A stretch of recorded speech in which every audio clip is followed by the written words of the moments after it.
that I have just bought a brand new action camera. Now all my mistakes will be in HD, and I think it's time that I made my life look a little bit more interesting than it actually is. If you want to find out why I chose the Osmo Action 5 Pro and how I plan to use it and what I plan to do next, then stick around. With me, musician on a motorbike.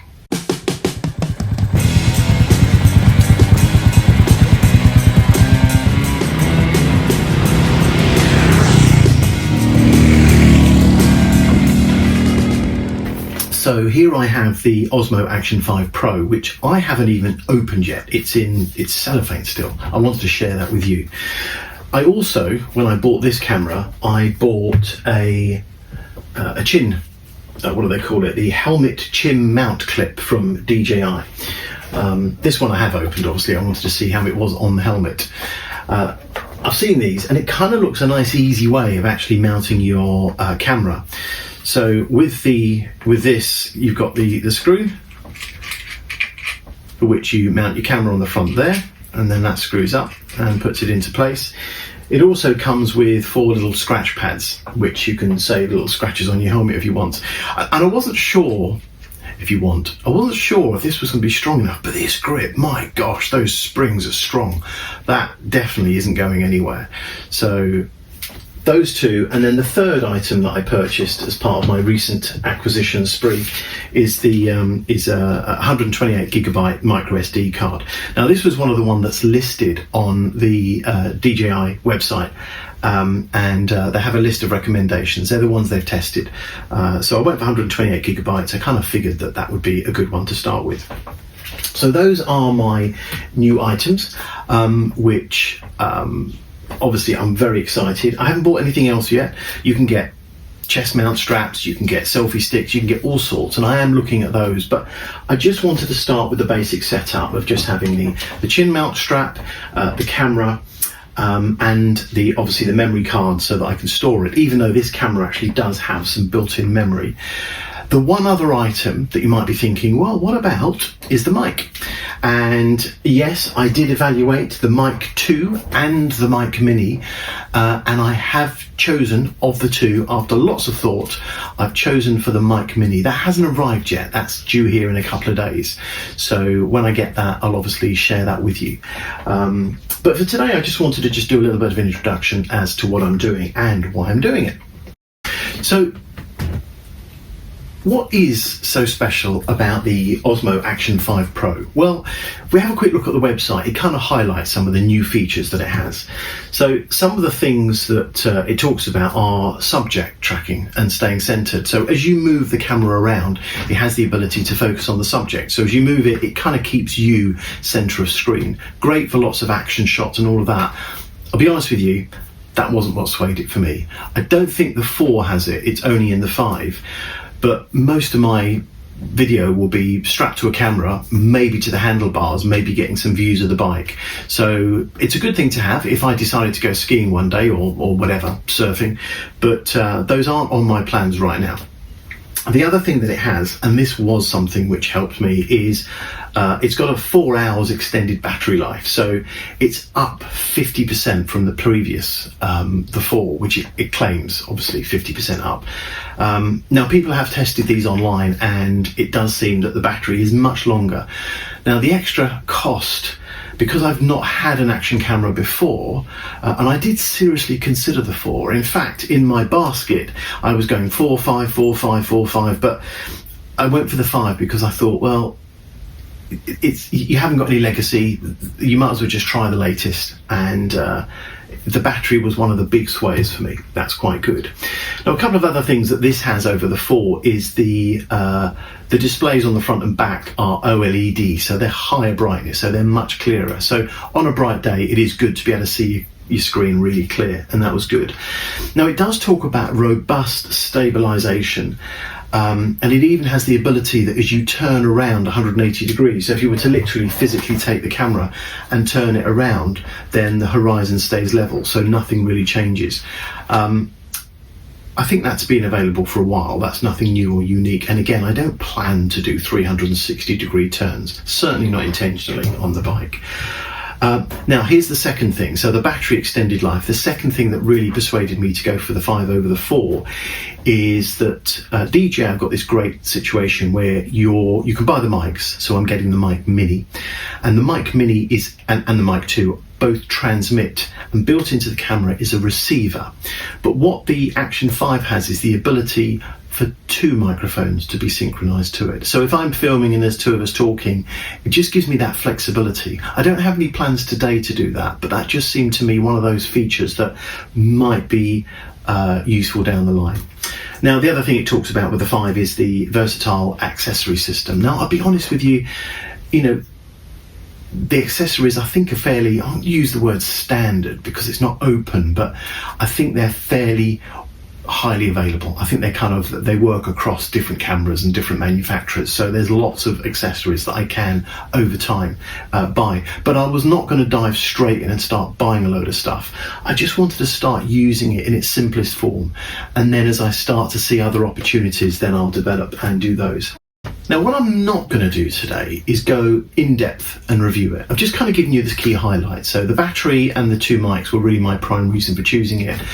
There are lots and lots of YouTube videos out there and lots of great YouTubers that you can look up. But there are 2 that I'm going to mention that really helped me. I did review a lot of videos, and the 2 that I'm going to mention don't know me from Adam, to be honest with you. There's no link between us. In fact, my name's not Adam, it's Mark, for anyone who's interested. So, musician on a motorbike, I'm Mark. But yeah, they don't know me, but the 2 people are Off She Goes. Off She Goes has something like 105,000 subscribers. She got her bike license in 2020, and she's been doing a lot of great adventures and uses DJI. I think she might be sponsored, I'm not sure, but nonetheless, she's really good at just her overview of what she uses, how she uses it, and where she goes. So she looks at the accessories, how she uses it, how she sets it up. She does a little comparison with the 4. She also does a separate video on the Action 4 camera, which, I looked at a while ago, which I was quite impressed with. And so, yeah, check the link out, and that's worth kind of looking at.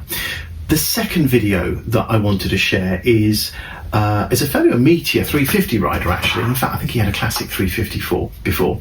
And that is Marc Stones. Now, in his video, what I particularly liked was his detailed review of the microphones, because I was really kind of bouncing between the 2. The Mic 2 costs more, and the Mic Mini costs less, and both have advantages and disadvantages, but it's worth watching his video because he really does do some real world tests. So I'm not going to repeat any of that because that's already been done. So I'll put those 2 in the comments, and I suggest that if you want to learn more, then click on those videos and watch those 2. They're not the only 2, there's lots more out there. In fact, there's so much that this camera can do that you can imagine there's a video almost for everything. There was one other video that I looked at which actually helped with the inserting, the formatting and recommendations for the memory card. So there's lots of things out there which I will no doubt be looking at. But try those 2 if you're looking at motorbike vlogging, but not yet. Just hang on for now, because I'm going to share a little bit more about what it is that I intend to do with this camera, and that's before I've even opened it. So you might actually be interested in how I came to the decision on this camera. Well, I've given you a couple of specs, the longer battery life and the mic, which was specific to the 5. But what else might have persuaded me? Was it those videos that I've just linked you to? Well, of course, no, it wasn't. It wasn't just the videos. There are more reasons that we come to the decisions we come to, and the reasons that I came to the decision on this particular camera is quite simply that I, aside from music and motorcycles, photography has always been a great interest of mine. It's something that I've enjoyed from a very young age. And in fact, it actually started and went all the way back to this Olympus OM10. Now, I'm not sure if any of you know the Olympus OM10, but back in the day, and for me, I think I got this in 1981, Christmas in 81. I was very young, very lucky. And this camera, which I still have on my desktop actually, as a kind of reminder of my photography, is something that I really learned to appreciate photography. Now, what I have with this camera is you've got very basic functionality, and this is relevant as to why I've chosen the Osmo Action 5, so bear with me. Now, it's very simple, as many of you might not be surprised to learn. It's a film camera, so you pop open the back. There isn't a film in there, because obviously that would have exposed it. And for those in the know, you pop your film in, and you then shut and close it. And what you've got is a few facilities on the camera. Now, I had something which I was very lucky. It's got an auto facility built in, so it can do some things automatically. It has light sensors, and so it can adjust the shutter speed in accordance with the light sensors, which is kind of something quite cool. But as I was kind of still learning, it also has a button that switches to the manual adapter. Now, the manual adapter is this little device here, which unplugs and plugs in. So we're talking, this is 70s, 80s technology here, not new. But what I can do is I can manually change the shutter speed. Now, what you have to consider is that with the shutter speed, you have something called aperture. Now, aperture, this camera has something that goes down to 1.8. Now, what 1.8 means is that you are going to get a very bokeh effect. And the 16 is the one that will give you the best depth of view and the best of what's going on. So, with those variances on the aperture, you start to then consider the balance between the aperture and the shutter speed.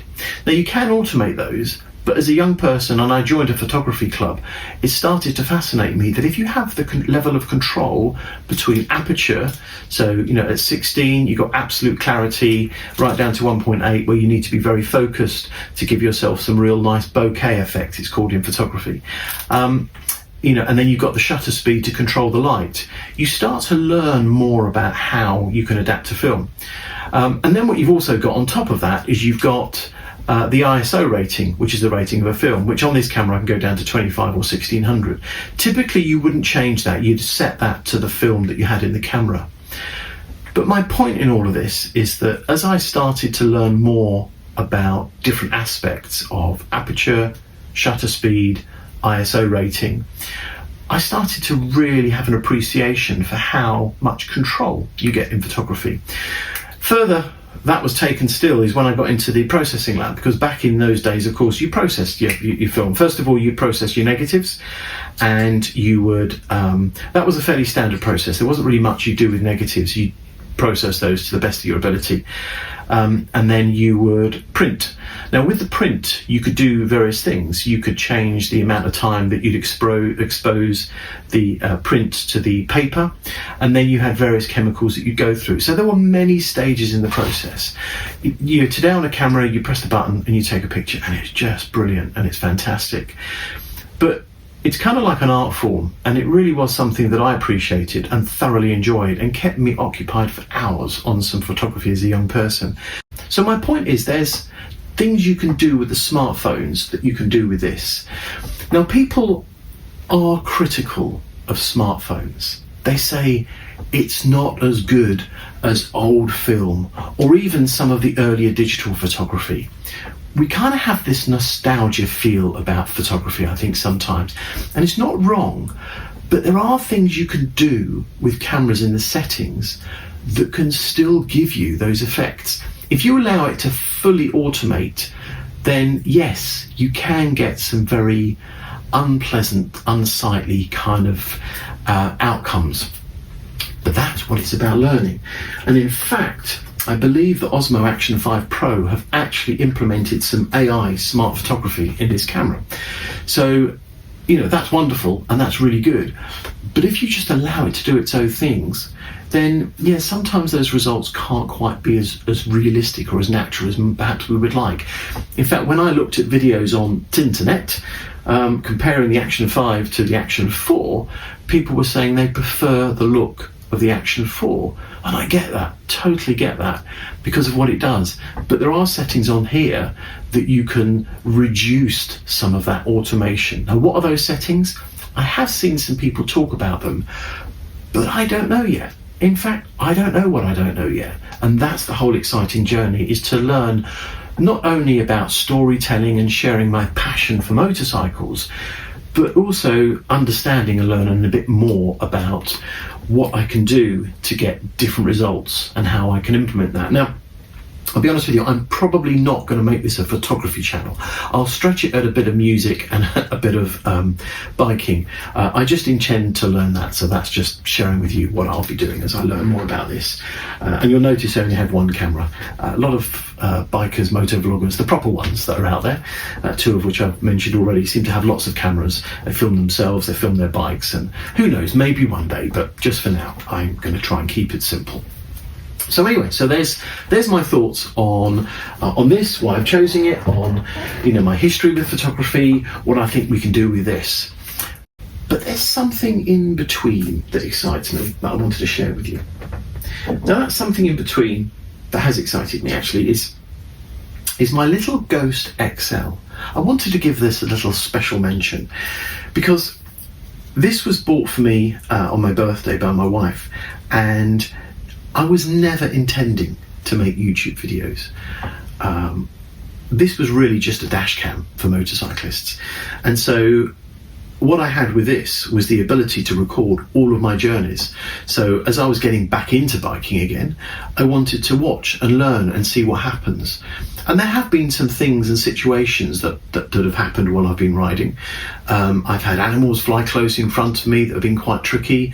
I've had motorists do some strange things, and I look back to see, could I have done something better? Could I have anticipated that much more? And so this has been really helpful in me examining. They're very rare, I must add. They're very, very rare, but it's very useful. And of course, in the event of ever having an accident, then this would be helpful to capture the footage, particularly if there was any insurance claim or anything that I needed to prove that. So as I used it more and more, I started to realise that I could share my passion. So all of the videos you've seen today, apart from when I talk to camera and only use my iPhone, which I'm using now, all my video from my helmet have been used on this. And what I simply do with this camera, if I grab my helmet here, you can see my helmet is that I've got, and it came with it when I bought it, the Gohst XL from Drift. I've got the attachment, so quite simply all the camera does is it just slots in there and then it clicks into place. And what you have on the inside is a little screw, and you can actually rotate the angle of the camera so that it actually, you get the best view. Now, there was a while where I was using this on the handlebars. I did have a handlebar mount, but I didn't really get on with it. And what you can actually do with this camera, as you see, as I turn it on its side, you might think, well, doesn't that turn the view on its side? It's very clever. The actual lens here has something that you can turn, and it's got an arrow at the top. So if I want it on its side, that keeps everything upright. But I can turn the camera and it actually turns the rotation. It's not like a phone that would automatically change the perspective from portrait to landscape. This one you manually have to do, but it does give you that flexibility. And it's quite useful if you have a very angular helmet. Let's say, for example, I was to have mounted it more at an angle like that, then you can actually adjust the angle so that it comes up kind of fairly straight, which is quite useful. So this little chap has been very, very helpful, and I've really appreciated what it can do. Just a quick overview of this, because I do recommend this, even if you're not a YouTuber, just to have something that can help capture and protect you in the event of learning from riding and also capturing anything should it go wrong. Now, one of the things I love about this is the battery in this, and it's only small, nothing super, it's actually 9 hours. Now that's phenomenal, 9 hours of battery. And in terms of recording time, well, this is not some super duper camera, it's good enough, but it's got plenty of hours. So there's more hours recording and battery than you could possibly need. But this is a really good camera. It just lasts long, it's not super expensive, and it could be something that could just help you in a difficult situation, and also help you to learn from your own riding modes. So those are the cameras. Now it's time to open the camera. This is my first time. Now, as you can see, it's covered in cellophane. The reason I share that actually is I just wanted to make sure that if you receive yours, unless you're buying it used of course, if you receive yours without the cellophane on, just check that it's genuine, because these are sealed from the factory and you want to make sure you know it's from the factory. So I haven't got any nice scissors, but I'll just use my fingernail to get in there. And then there's something exciting about new, isn't there? About new cellophane.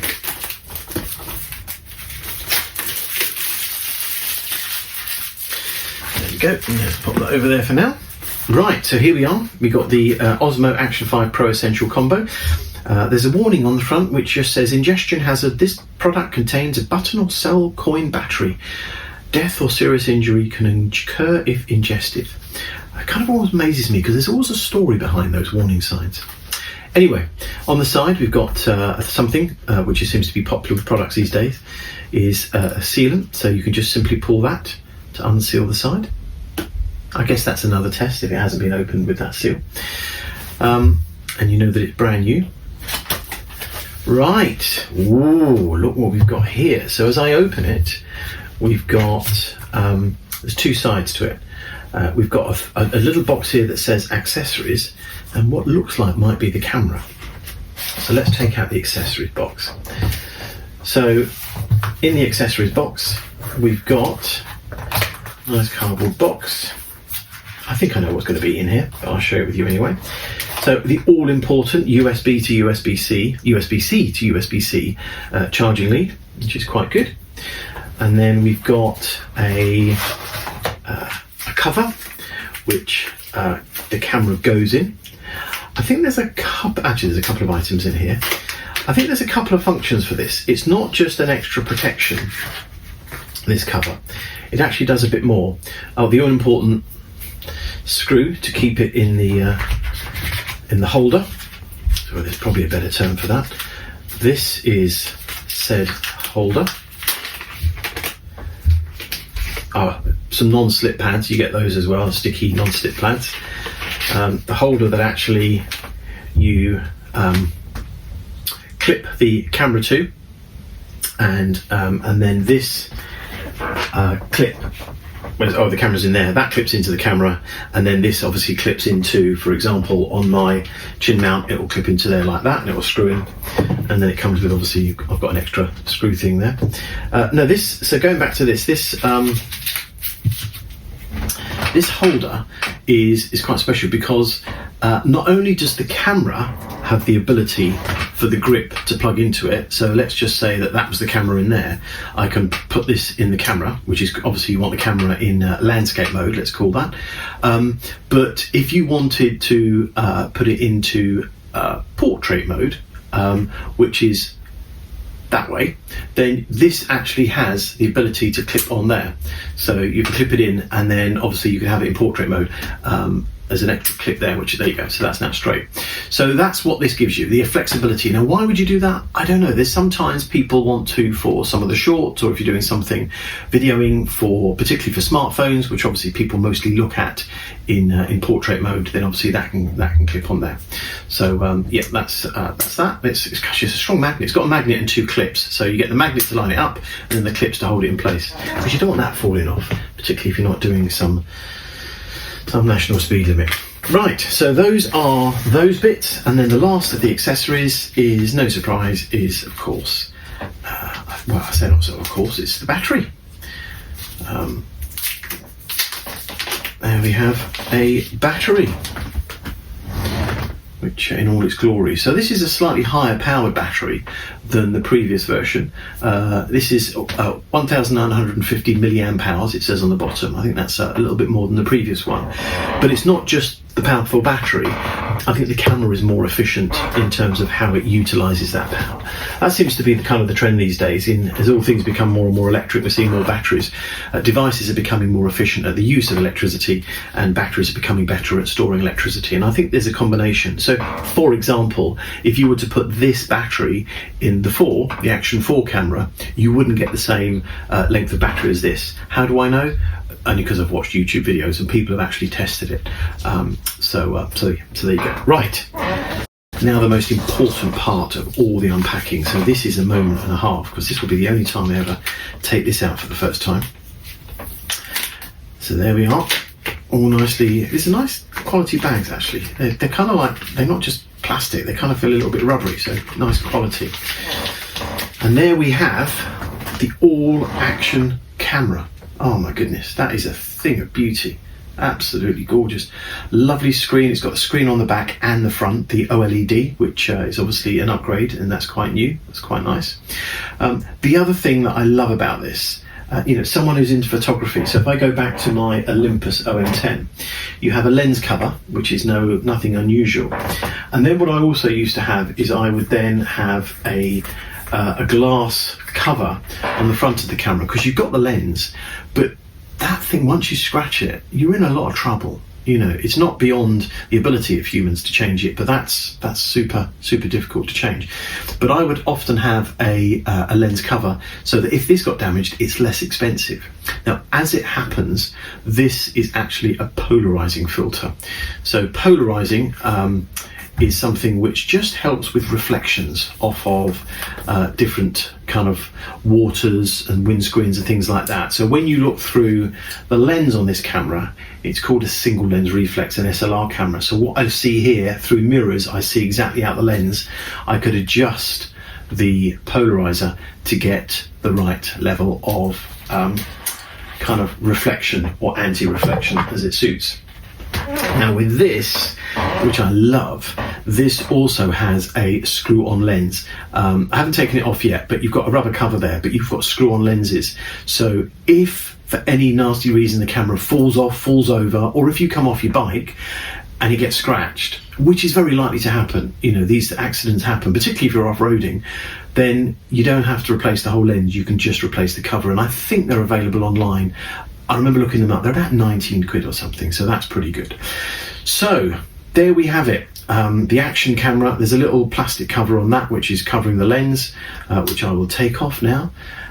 Tighten the lens protective cover before taking in water.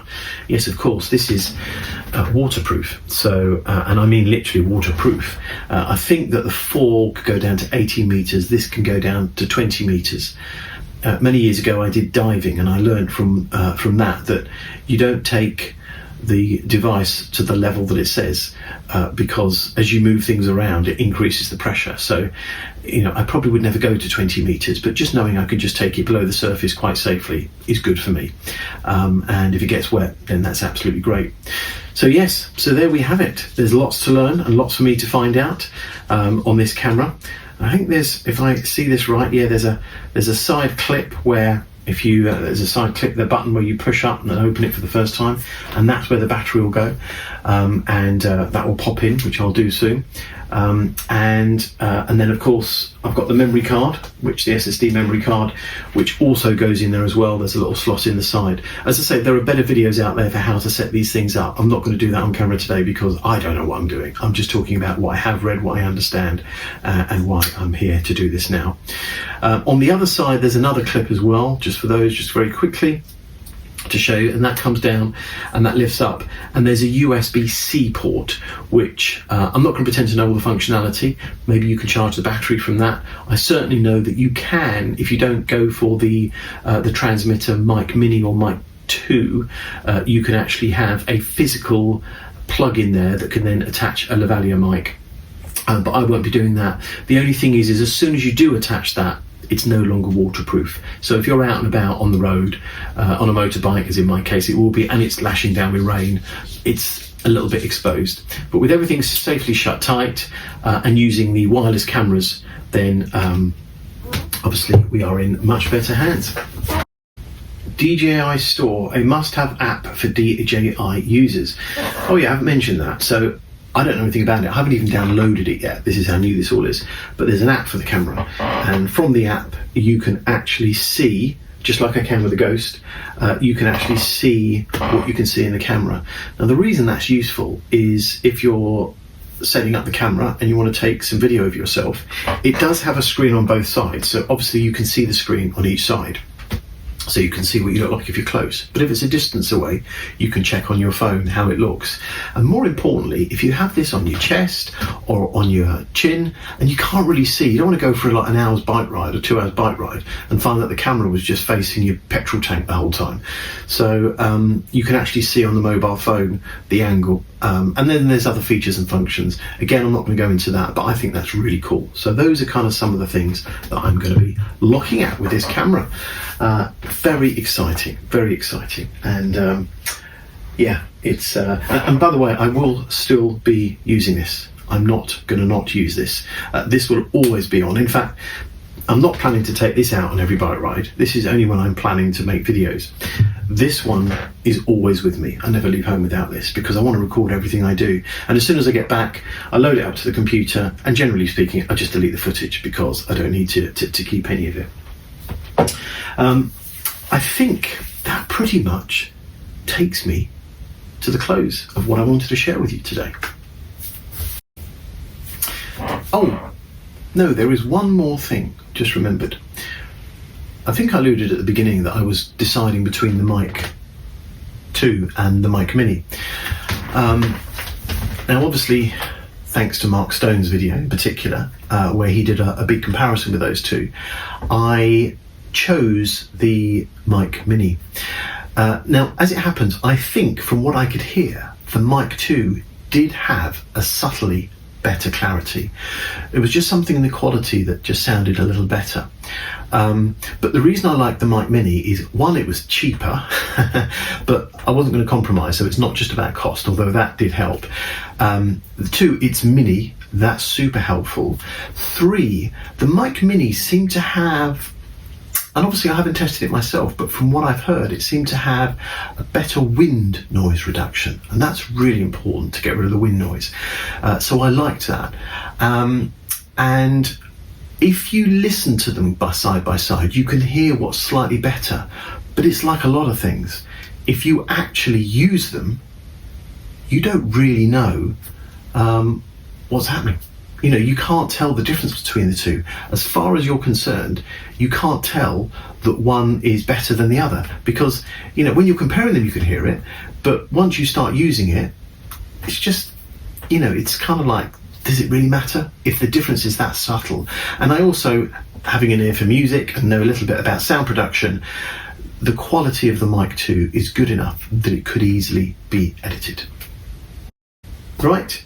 I think that really does bring me to the end of this introductory video as to my new DJI Osmo Action 5 Pro, which I'm very excited about. Well, I'm not excited about the box, I'm excited about the camera, of course.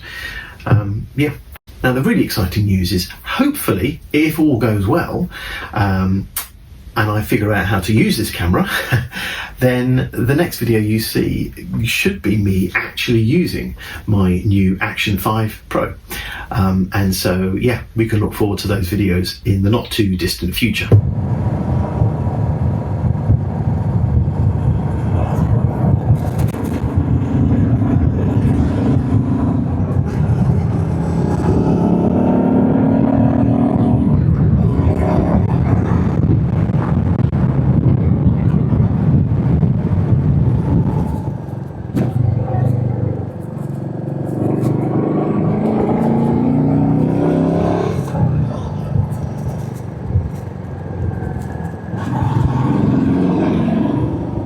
And again, a big thank you for your likes, your comments, and to the subscribers. It really does mean a lot. Thanks once again for joining me, musician on a motorbike.